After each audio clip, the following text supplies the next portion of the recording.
అందరికీ ప్రత్యేక ధన్యవాదాలు. నిధుల విషయంలో హైదరాబాదు అభివృద్ధి కోసం నేను ఒక్కటే ఈ సభ ద్వారా చెప్పదలుచుకున్నా. తెలంగాణ ప్రజానీకానికి ప్రత్యేకించి హైదరాబాదు ప్రజలకు నేను చెప్పేది ఒక్కటే, ప్రభుత్వం ఎటువంటి ప్రతిపాదనలు చేసినా వాటిని సానుకూలంగా పరిశీలించి వాటి కేంద్ర నిధులు తీసుకురావడానికి మేము శాసనసభ పక్షం అయితేనేమి, మీరు ఢిల్లీ పోయేటప్పుడు కాకితోటి మాకు కబరి చెప్పండి. మీరేమో ప్రభుత్వ ఖర్చులతోటి ఢిల్లీకి రండి, మేము సొంత ఖర్చులతోటి మేము 8 మంది ఎమ్మెల్యేలం, 8 మంది ఎంపీలం, కేంద్ర మంత్రులు అందరూ కూడా ఆ రోజు అక్కడ అందుబాటులో ఉంటాం. తెలంగాణ రాష్ట్రానికి ప్రత్యేకించి హైదరాబాద్ నగరాభివృద్ధి కోసం మీరు ఎటువంటి ప్రపోజల్స్ పెట్టినా, మేము ఎంఎంటీఎస్ కానివ్వండి, మెట్రో కానివ్వండి, నాలా రీజూనరేషన్, ఇవాళ కేంద్రం మనం మూసీ రీజూనేషన్ గురించి మాట్లాడుకుంటున్నాం కదా, నమామి గంగే ప్రాజెక్టులో ఇవాళ వండర్ఫుల్ వర్క్ చేసింది సెంట్రల్ గవర్నమెంట్. నేను పోయిన ఢిల్లీలో వాళ్ళ ఆఫీస్ చూసిన, వాళ్ళ వ్యవహారం అంతా చూసిన తర్వాత చాలా ముచ్చటేసింది అధ్యక్ష. కాబట్టి మూసీ రీజూనేషన్లో ఏదైతే ప్రభుత్వం ప్రతిపాదన పెట్టిందో దానికి కూడా కేంద్రం సహకరిస్తుంది. మేమందరం సొంత ఖర్చులు పెట్టుకొని మీ దగ్గరికి వస్తాం, కేవలం మీరు పోయేటప్పుడు మాకు కబురు పెట్టండి. తప్పకుండా ఇవాళ కేంద్రం నిధులు ఇవ్వడానికి ఎప్పుడు కూడా వెనకడుగు వేయలేదు. కాబట్టి ఈ విషయాన్ని మంత్రి గారు అన్ని విషయాల మీద స్పందించారు. వారు ఇన్ఛార్జ్ మినిస్టర్గా పనిచేస్తున్నారు, పూర్తి అవగాహనతో పనిచేస్తున్నారు. కాబట్టి వారికి అన్ని విషయాల మీద అవగాహన ఉన్నది. ఇప్పుడే మనకు దానికి సమాధానం కూడా చెప్పడం జరిగింది. నేను ఒక్కటే నిమిషంలో ముగించేస్తా అధ్యక్ష. ఇవాళ సెంట్రల్ గవర్నమెంట్ హెల్ప్ కూడా తీసుకోండి. ఇవాళ బడ్జెట్లో జిహెచ్ఎంసీకి హెచ్ఎండిఏకు 10,000 కోట్ల నిధులు కేటాయించినామని చెప్తున్నారు. ఒకవైపు ఏమో 10,000 కోట్లకి నిధులు కేటాయించినామని మనం చెప్పుకుంటున్నాం, ఇక్కడ పేపర్ మీద రాసుకుంటున్నాం.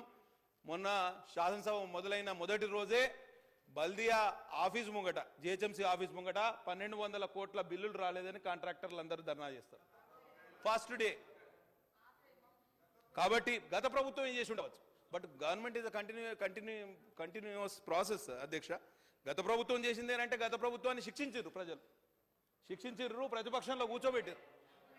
Government liabilities can't be taken for granted అధ్యక్ష. కాబట్టి నేను వాస్తవాలు చెప్పే ప్రయత్నం చేస్తున్నా, ఇక్కడ ఎవరి మీద ఆరోపణ చేయాలనే ఉద్దేశమే నాకు లేదు. ఇవాళ ముఖ్యమంత్రి గారు ప్రవేశపెట్టిన స్టేట్మెంట్ ఏదైతే ఉన్నదో చాలా బాగుంది అధ్యక్ష. ఇవాళ మూసీ రివర్ ఫ్రంట్ అభివృద్ధి కానివ్వండి, బృహత్ ప్రణాళిక విషయంలో అయితేనేమి, నీలి హరిత మౌలిక సదుపాయాల విషయంలోనైతేమి, HCT CITI హైదరాబాద్ నగర వినూత్న మరియు పరివర్తనాత్మక మౌలిక సదుపాయాల ప్రాజెక్ట్. నేను మళ్ళా అంటున్నా, ఈ fancy names, fancy nomenclature won't result in fancy outcomes అధ్యక్ష.